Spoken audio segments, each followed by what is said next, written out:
So we've just come up to the hour now, so we'll probably kick off the webinar now. Thanks so much for everybody coming along to the webinar this morning, or this afternoon, wherever you are in the world, as we've just been talking about. So today we'll be talking about the value conversation and how to hold these conversations with prospects where we understand what they value, so we can hopefully make that sale. So I'm Anthea Major, and we're joined today by Steve Major. So we've got the Major Show going again today. Thanks for coming along, Dad. No worries. Anthea is with Biz Inc., which is part of the month of marketing, so, and on the Rev firm. But yeah, I don't have a choice, do I? My daughter. So, but I'll just tell you a little bit about the Rev firm. Oh, sorry, Anthea, you're probably going to talk about the fact that the handouts are there. There's a slide, the slide deck in the handout section, and I just wanted to let you all know we will be recording this session, so you will get a copy of that in an email later.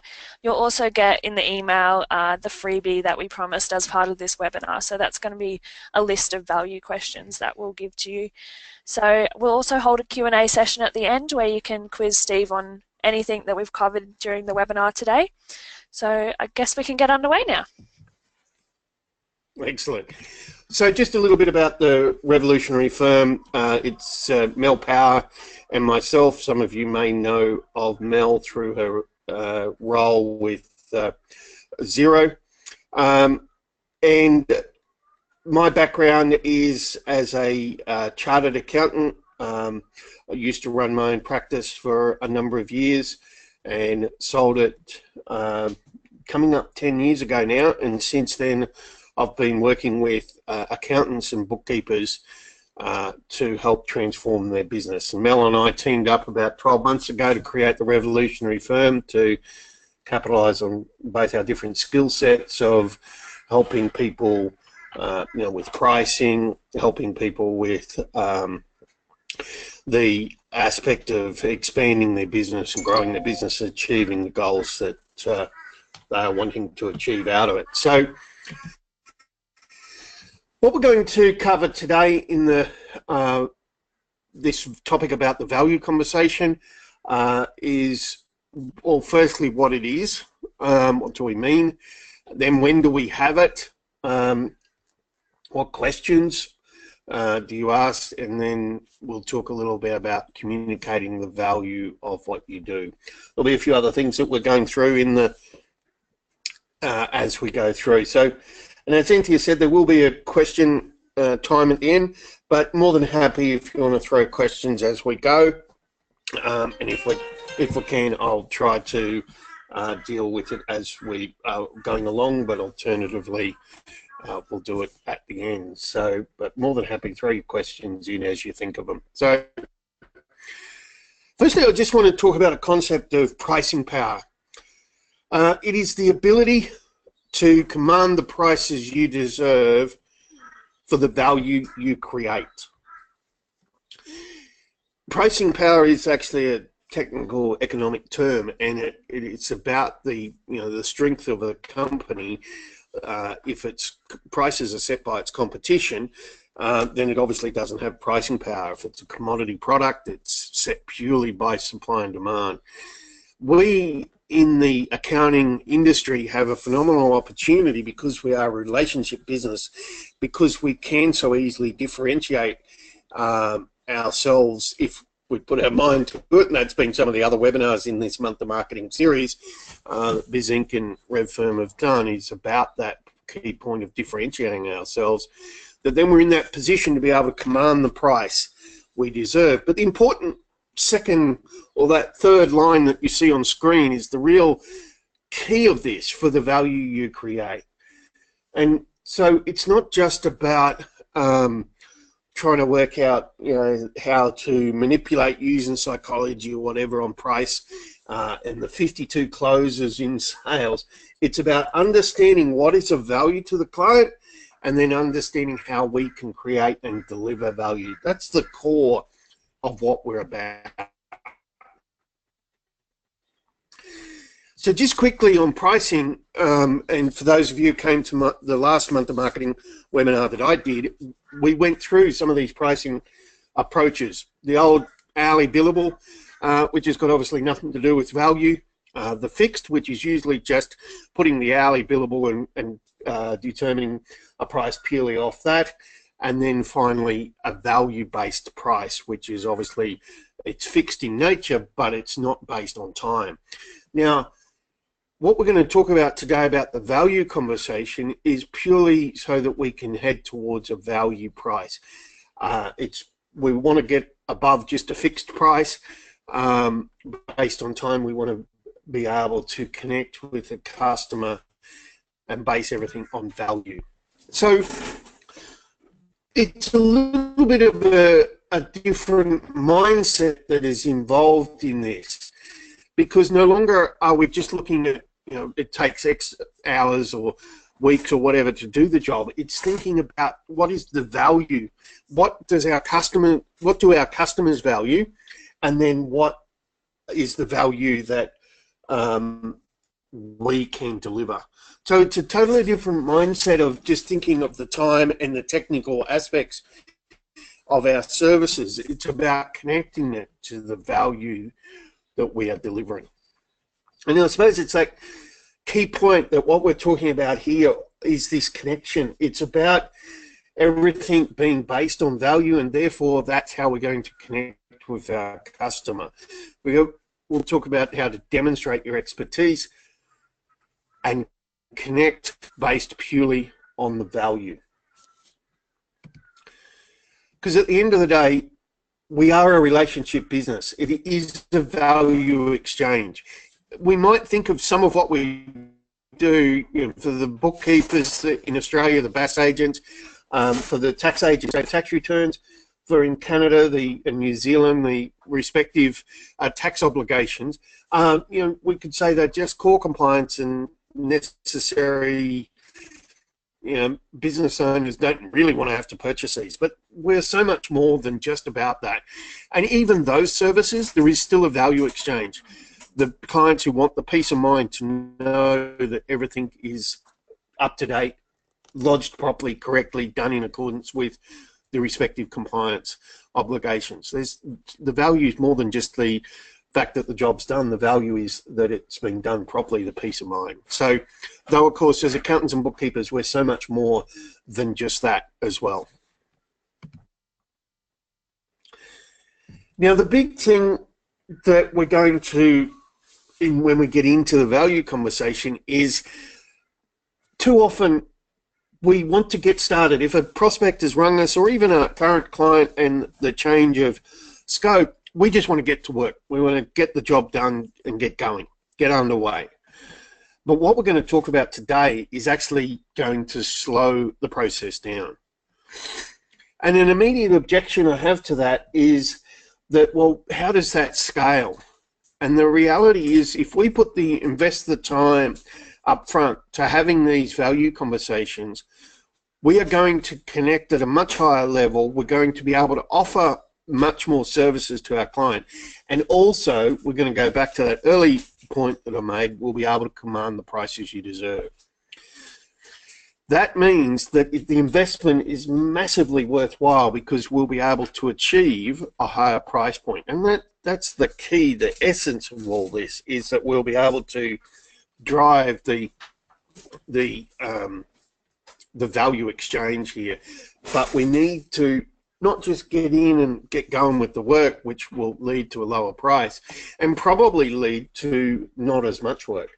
What we're going to talk about in the value conversation does slow the process down. And I will talk about a particular case study of a firm that is using this very well, and it's been the key to their fast growth, is actually been slowing down the front, the process at the start. So let's break down the process a little of what we're talking about. So when we're talking about a prospective client, I think that there are 5 stages. You could actually add a 6th, which I will mention. But so the first one is what we call a belief document. Now, it doesn't have to be a written document, but it could be a page on your website. It could be a video. I know some firms send out a video.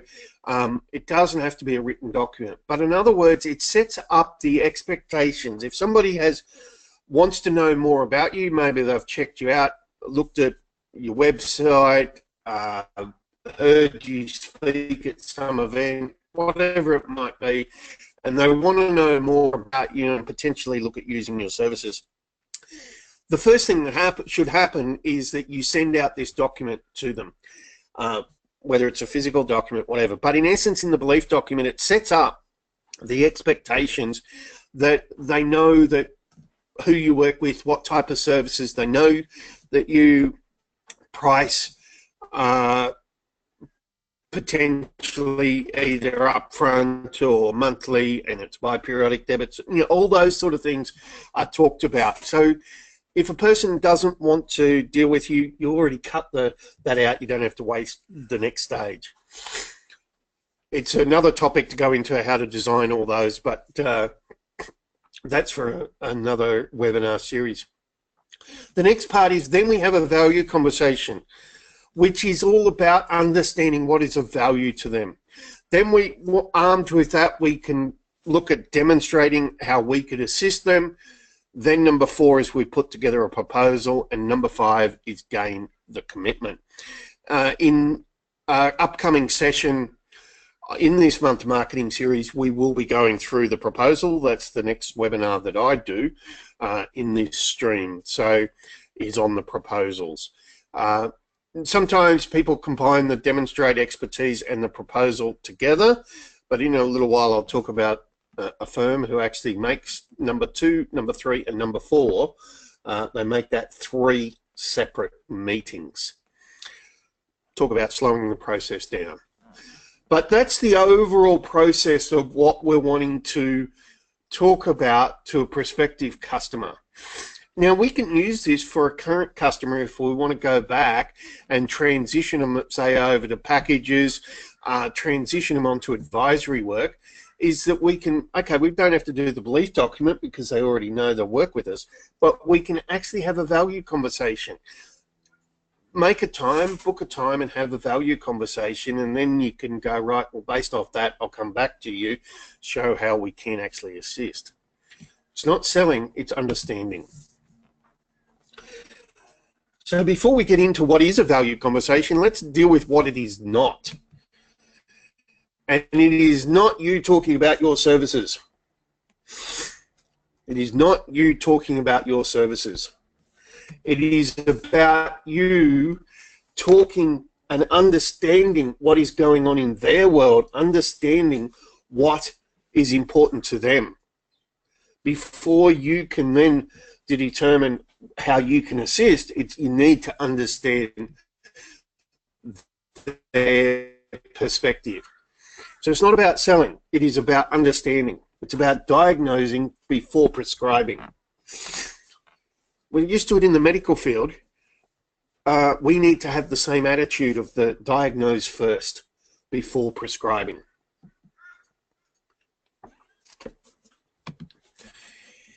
It's all about asking great questions, and we're going to come back to that theme many times in this value conversation. It is about asking great questions. It's the key aspect. Now, that might sound an obvious statement, but stop and think about it for a minute. We're accountants and bookkeepers. We are used to being the expert of our area. So, you know, my background, chartered accountant, so you'd expect to be the person with the answers. But actually the role in this value conversation is we're the person with the questions. So all our training effectively has been the person with the answers. Now we've got to flip that on its head. That's why I said it's about thinking differently. And we've actually got to be the person asking the questions and letting the client talk, letting the prospective client talk. Ask them the questions to understand their world. And the question, we'll talk a lot more about what type of questions, but it is not what do you need. It's the question or the type of theme of questions that we fall into is asking what do you need. but they don't necessarily know the answer to that. As a result of asking that question, though, they'll give you an answer, but there might have been a whole heap of other things that you could have helped them with, but because you only asked them what do you need, you never get to talk about it. And then you look at the classic is the accountant or the bookkeeper who looks at the financial statements and sees they've paid, significant dollars to some consultant. You talk to them about what that consultant did, and you go, "But I could have done that." And they go, "But I didn't know."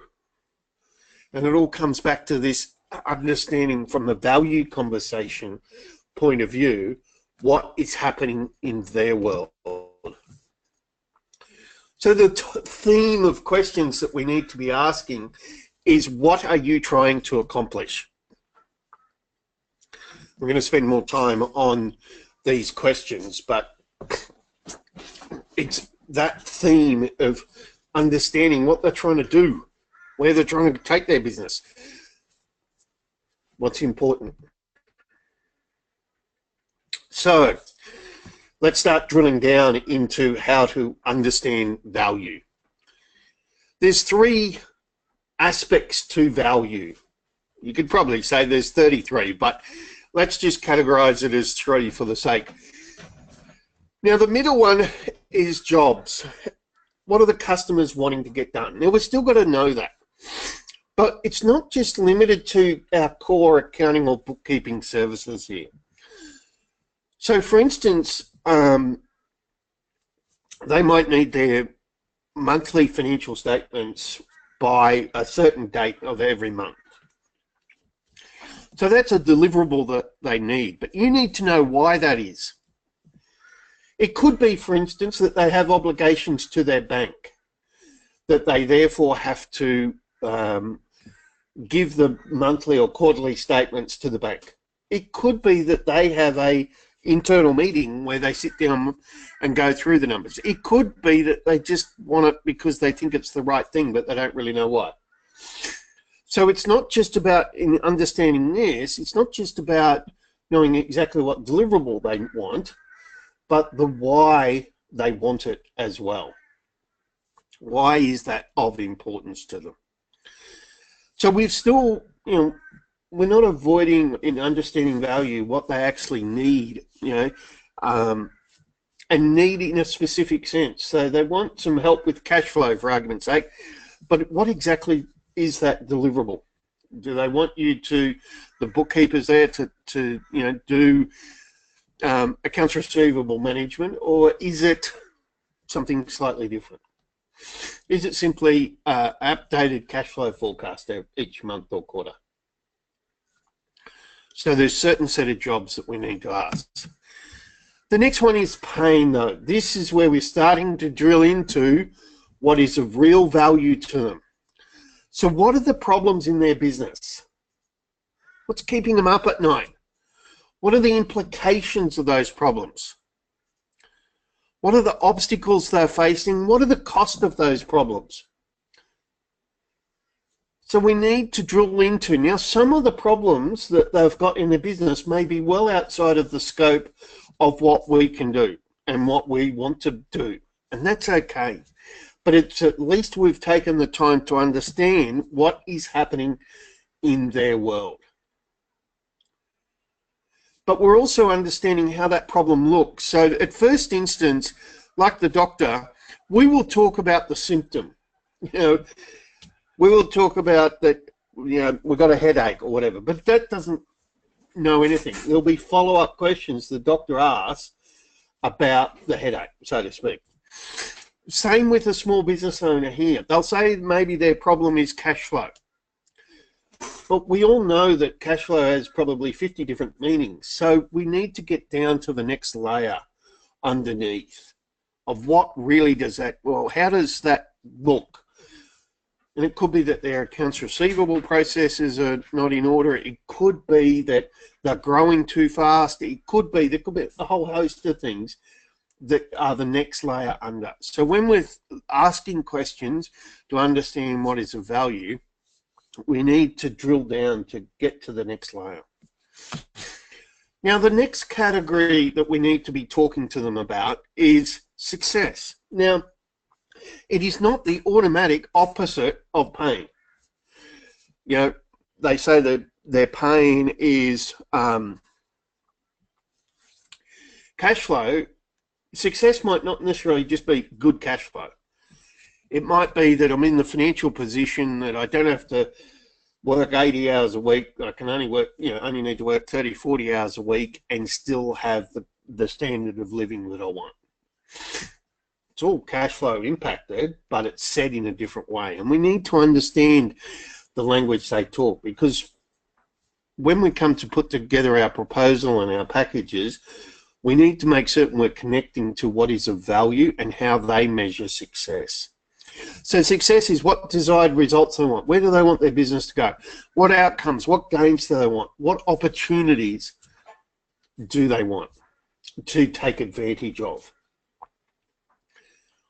So if we look at these three aspects of value and spend time asking questions around this, we'll get a whole better understanding of what is going on in their world, what is important to them,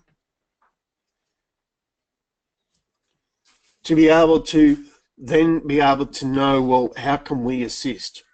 What extra things beyond just the core compliance could we do to help them solve some of the problems? It could be, for instance, that you can see glaringly when they talked about some of the stuff that, there's really actually a systems issue here.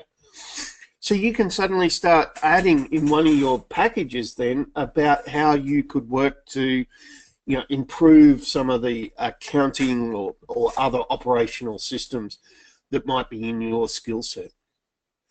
It could be that cash flow, therefore you look at working capital measurement and management and helping them by giving them some key metrics, not just giving a report, but actually having a monthly meeting where you're sitting down and talking about how to improve cash flow and make informed decisions. That could help them on the goals to what they want. So it's, once we understand what is of value, we can customize our proposal, we can customize our packages, and we can also communicate that value that what we'll do will be connected back to what is of importance to them. Also remember, when we're asking these questions, there will be value is not necessarily always a number. Often it isn't a number. So some of the pain points and also success won't be that just pure dollars and cents. There'll be, like I say, other currencies at play. There'll be like, peace of mind. There'll be like freedom. There'll be like control. It'll be enjoyment. Stuff like that that's got nothing to do with dollars and cents. Yes, I am a card-carrying accountant, but we're talking here about these non-financial aspects are an important aspect about understanding what is of value. And then when we're going to communicate how we can help them, it's also an important aspect of the value of what we're delivering. Yes, we're going to help them understand their business, but what does that mean? That means that they're going to be able to grow their business faster because they'll have a better handle on cash flow. Which equals, what does that mean? It means you're going to get the financial well-being that you're after, or financial independence, whatever word. So when we're looking at value, it's not always just dollars and cents. And as I've said earlier, it's about drilling down, drilling down, drilling down, drilling down. It's about peeling the layers off and asking another range of questions. So let's talk a little bit about questions. Now, as I said earlier, we're used to being the the expert and having the answers. Now we've got to be the one asking the questions. So sometimes there's some traps that we fall into. So don't ramble on. Terminate the sentence at the question mark. Sometimes we're trying to make the question go on and whatever. Just ask a question and then wait for the answer. Get comfortable with silence. When we're asking these questions, we've got to understand that sometimes they need to collect their thoughts. We don't need to then fill the gap. The who, what, when, where, how, why is always a useful, it's age old, but it's always a useful way of looking at these questions. We're going to talk a little bit more about a format on questions as well, but it's always a good starting point. Don't fish for the answer you want. Remember, value is subjective, value is independent. There'll be commonalities amongst industries, but at the end of the day, everybody has their own perspective. So don't you fish for the answer you want. Be ready for whatever the answer is.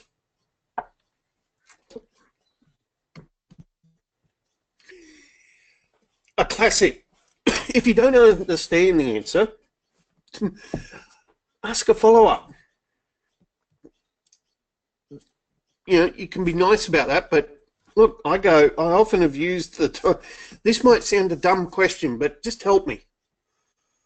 All right, and number 4 there on screen as well is don't be afraid to ask dumb questions. Sometimes to them the problem or the success is so obvious, but it might not be to us, and that's okay. People will far appreciate that if you look.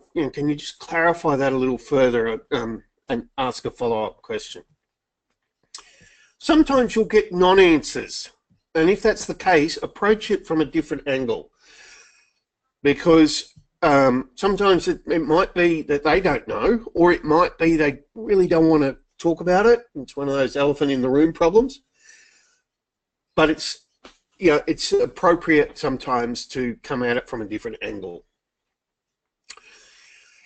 Oftentimes it's useful to rephrase the answer in your own words, just to make certain that you really do have an appreciation of what the problem might be or what is of importance to them. So one of the most powerful questions obviously is the why. So if they say cash flow is a problem, you go, why is that so? And that will reveal another whole heap of underneath issues for them. So never forget, I think it's one of the most powerful questions is constantly being asked why.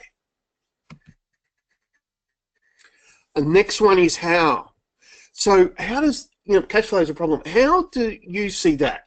How do you see it impacting on your business? Ask the how questions. And then the last big set of questions is what if? Now, what if that happened or this happened? What would that do? What would that mean? And you get into a further understanding of what is of importance to the client. So it's why, how, and what if. I think are the 3 types of themed questions that are really, really powerful in this value conversation.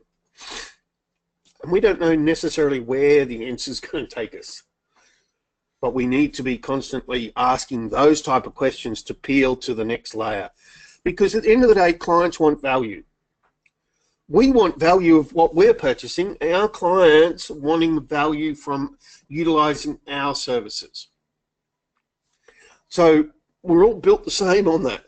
We want value. Therefore, the best way is to understand what is of importance to our prospective clients. Now, it's really, really important in this regard to know how do they measure success. How do they measure success? Now, we're accountants and bookkeepers here. I'll give you a little insight into accountants and bookkeepers. A lot of them, the vast majority, do not measure success of their own business by net profit. So even though we're numbers people, we do not measure, the vast majority of people in the accounting and bookkeeping industry do not measure success by net profit of their business. They measure success by the quality of life. Even though we're numbers people, you might automatically, and I've got an image on screen of numbers, but we might automatically think it will be a number that we answer if we're asking about our own business. But it often, very often, isn't. Now put your client's shoes. How do they measure success? Is it that the business has got to a certain turnover or a certain net profit? Or is it the freedom that they have? Or is it something else? But if we understand how they measure success and then can determine how we can help them achieve that, suddenly we've become so much more valuable to them than our core services are. If we can connect what we are doing to how they measure success. Now we need to ask questions. We cannot presume to know. It's only because I've been working with accountants and bookkeepers for the last 10 years and I've asked this question so many times that I know the answers are very rarely a number. And it's for yourselves of what your target market, how do they measure success? And that's going to vary even within your target market. That's going to vary. And that's okay. But we need to ask the questions. So once we've taken that time to understand value, we can then put together our solutions. Now, we might have our packages behind the scenes roughly prepared. You know, we work with clients to help them create packages behind the scenes, but then you customize it for each particular client. There might be 80–90% similar because we're focusing on a certain type of client, but we can then customize it once we've understood what is of value. Now, what you're seeing on the screen is by no means a prescriptive what your packages are about. All I'm trying to quickly illustrate here, and there's not enough detail, all the rest of it on screen, but what I'm trying to illustrate here is that we're trying to connect with what is of importance to your client. It could be that that monthly review, the unlimited access to you to get insights, etc., is hugely valuable to them to connect, to grow and drive their business, that they can achieve that financial well-being. Cash flow management's listed. Cash flow is a serious issue, put it there. But we're designing our solution, our packages, based on that understanding that's come about from asking all of those questions, having that value conversation. It's going to arm us for how we put our proposals together and present our proposal. We'll go into the proposals in next week's webinar, but it is a really key issue that we can tailor our solutions then, customize it and price it accordingly, because we've taken the time to understand what is of value to that customer. Because we've got to remember that all value is subjective. And we've got to remember that the power of value is just, it is the critical thing, that if we can really connect on this value aspect, then we can drive this so much further. So there's one question that I'd like to talk about now that I think you should ask, and you can ask your variants on this question, but keep it pretty close to what I'm going to say now. And the question is what we call the 3-year question. So if you're sitting down across the table, or whether it's virtual, whatever, and you ask a client, a prospective client, if we were having this conversation in 3 years' time, what would you want your business to look like? What problems would you like eliminated? And what would success look like to you? So I'll say that question again. If we were having this conversation in 3 years' time, what would you like your business to look like? What problems would you like to have been eliminated? And what would success look like to you? Now, when you finish that question, then be quiet. Let them talk. and it's surprising what they might talk about. One simple question can really unlock the power of value. And then once you're going from there, you can drill down, you can explore exactly what might be the key aspect to take from there. Now, let me just quickly talk about Live CA, firm in Canada, and Josh and Chad and team. Now, they have used this methodology that I was talking about earlier of the value conversation demonstrate proposal as 3 separate meetings. Now, they're a virtual firm, so all these meetings are online, but where they just do simply have the conversation about value that we've gone through. Then they demonstrate, the next meeting is demonstrating a little bit more about how they could actually help the client, and they are asking some more questions, but it's starting to illustrate how, and I mean illustrate and demonstrate, I'm not meaning just talk about, they're actually showing how they could potentially help, and then finally is the proposal. And that firm has grown significantly because of slowing the whole process down. And it's about also, importantly, identifying the right clients that you want to work with. John is an accountant in Sydney, Pallium, and John has got the same system, 3 meetings. Now, he only works with clients who want to really accelerate, fast growth businesses, usually greater than 2 mil turnover, and he sits down and does the same exercise. And as a result, he's providing so much more than just the core accounting services. And it's about taking that time to understand what is of value and connect on that basis. So just really quickly, I'll talk briefly about the Revolutionary Firm program, because we believe in taking accountants and bookkeepers from not just providing information and even a lot more than just interpretation, but actually to transform small business, because that's where the real profit and freedom lies. So if you want to find out more about the program and book a time with us, where we'll go through in detail what it is, you see the link on screen, therevolutionaryfirm.com/program.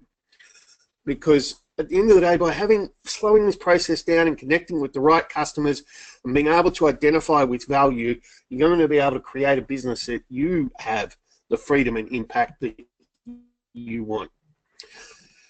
Now, also, the next session, before we get into questions, the next session, Matt Wilkinson, BizInc, created a 90-day marketing plan, Tuesday 26th for Australia and New Zealand, and Monday 25th for US time zone. So look forward to seeing you that. Then my session is the following Thursday on the proposal. So also, the monthofmarketing.com/prizes that we're offering, BizInc and RevFirm are offering some prizes there for during the month of marketing.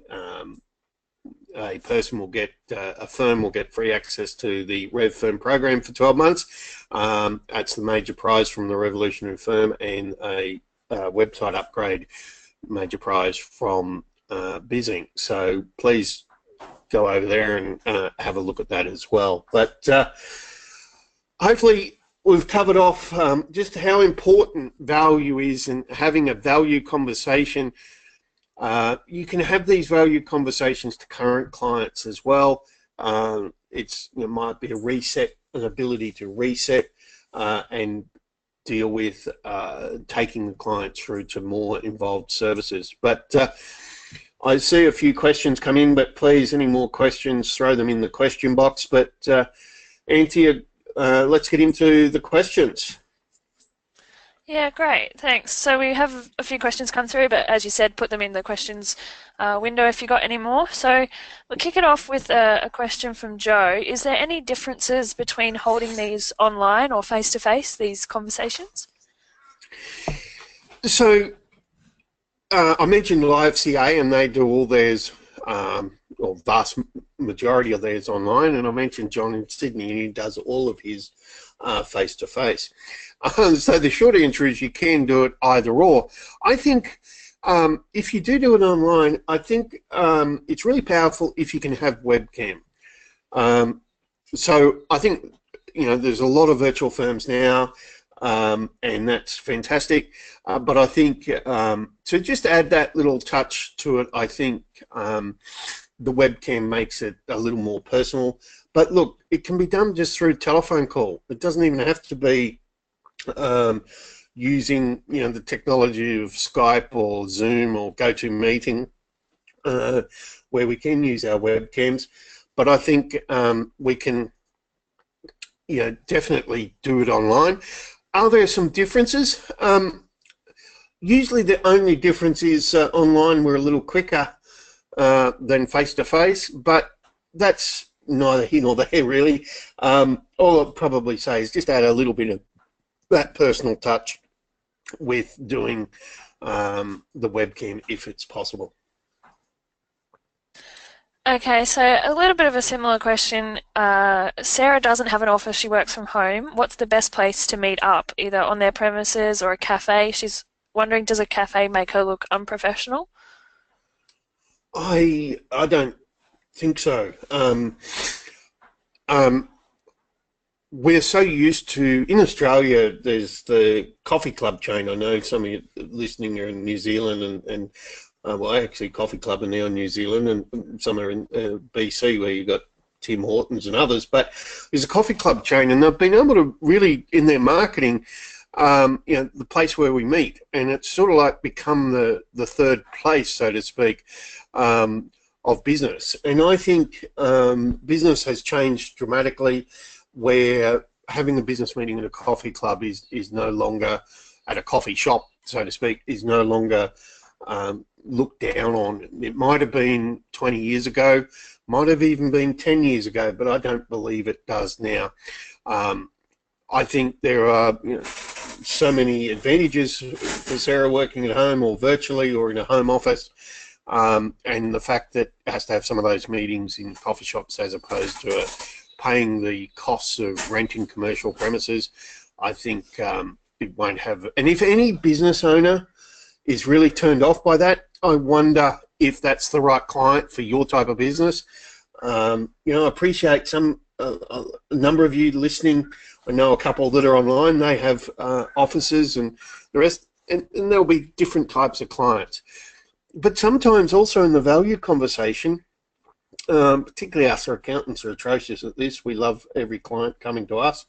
But I think sometimes the best value conversations happen where your prospective customer is the most comfortable, wherever that might be. So, sometimes that requires us to get out of our comfort zone and have a conversation where they are the most comfortable. So that's probably the bigger point that I'd like to make. And, remember, you want the type of clients to work with. So in Sarah's instance, if somebody got a bit upset about having a meeting at a coffee shop, I would question whether that's the type of client she should work with. Yeah, so we got a question from John. What's the best way to deal with those tire kickers who probably won't buy or who you don't want as a client? Well, earlier I just scrolling back on screen to the slide, put up about this process, and the first part of it is belief document. I think it's really important that we try to eliminate tire kickers as early as we possibly can. And the first time is we're sending out something, as I said, it doesn't have to be a written document, but something that sets up the expectations, and that will eliminate some of those tire kickers. The next stage is the value conversation, and if you're 10 minutes in and you just realize there's no way, I don't want to deal business with them, stop it. Don't waste your time and just go, look, I don't think we're suited. we work certain blah blah blah, whatever might be the reason you give, but just say, look, I don't think we're suited. It's probably best that we don't waste each other's time. Let's get on with it. So, cut it off as soon as you practically can. Sometimes you won't know that until you get through to the proposal. But as much as possible, we're trying to filter the people out as we go. So Sandra wants to know, she says most prospects ring up and they want to know what you do and they ask for a price first up. How do we deal with that when they're asking for the price, first point of contact? Yeah, it's very good. That's an excellent question because we do it ourselves, right? If we might be looking for something and we ring up the provider and we go, well, how much is whatever that we're looking for? And the reason we do that, the psychology behind that, is we don't know what other question to ask.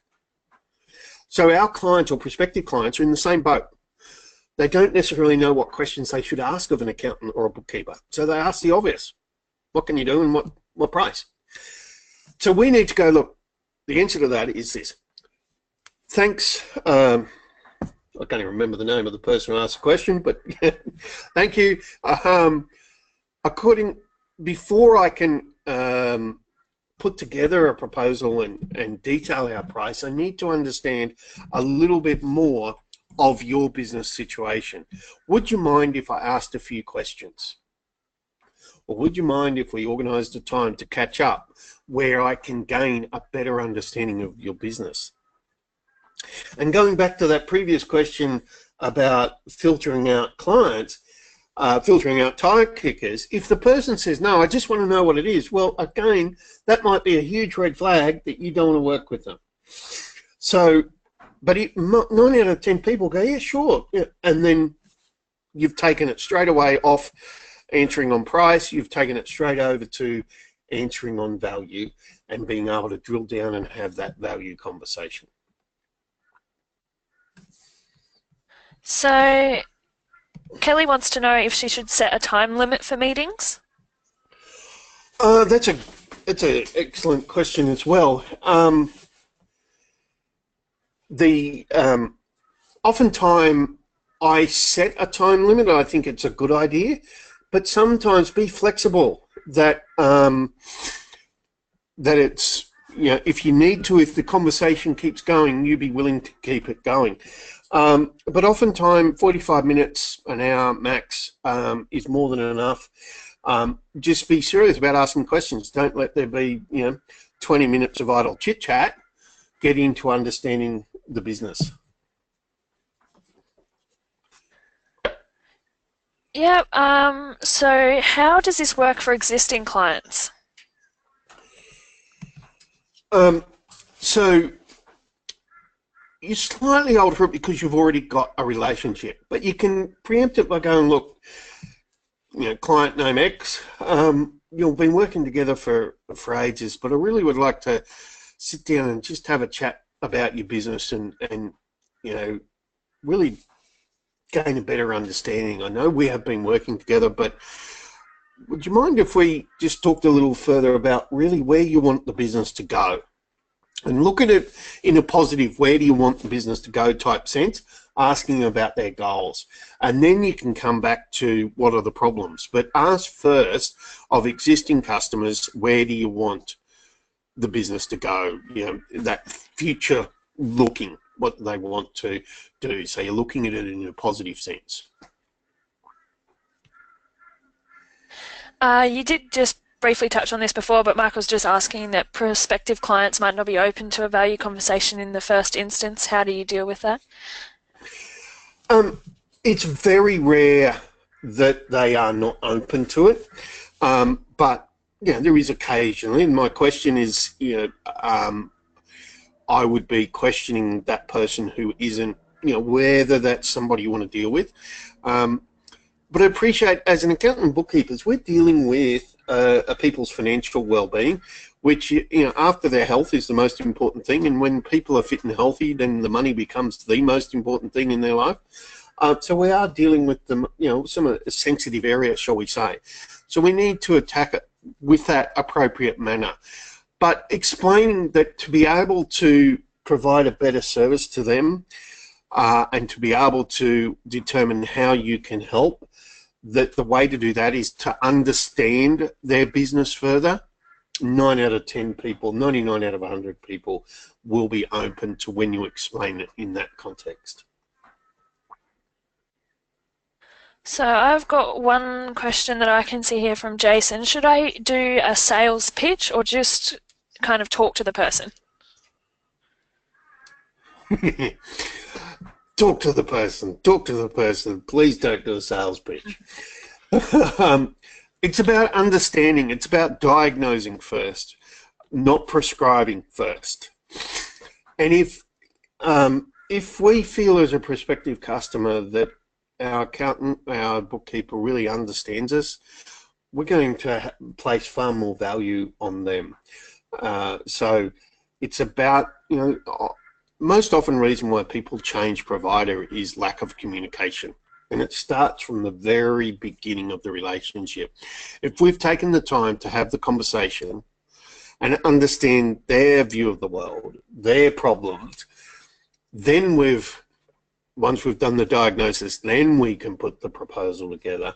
We're going to be pitching something that is at far more value, and we're going to be able to achieve a premium positioning. So don't do a sales pitch, please. I actually saw a good quote yesterday about a sales pitch being just that, like a one-way throw at somebody and not really a conversation. You're just talking about your services, and as you've just mentioned, it needs to be more of a conversation there. Absolutely. I've got one more question that I can see, but if anybody else has any, pop them into the questions window.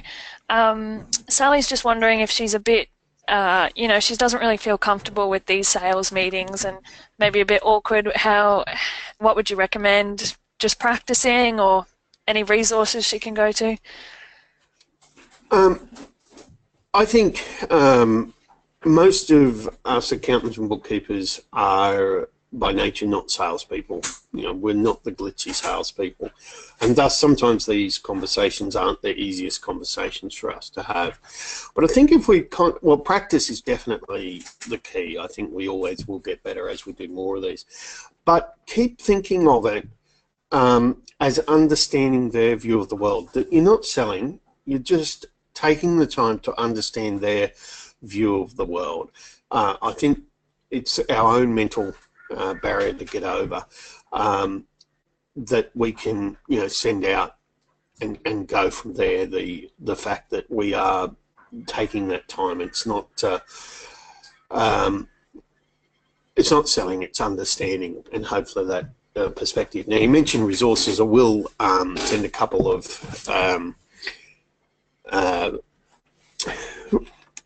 links to a couple of books when we send out the recording by email. Just trying to bring it up and I couldn't. But on the screen here, so I've just forgot. But I think it's called The Ultimate Question is one, and Let's Get Real or Go Home or something like that. But I'll get the links to those and put them in our email when we send out the recording on the resources. Yeah, so that's great. Those are all the questions that I can see, unless you can see any more. No, I can't, but thanks everybody for being here. If you've got any more questions, throw them in. We've got a couple more minutes, more than happy. Otherwise, I just, anybody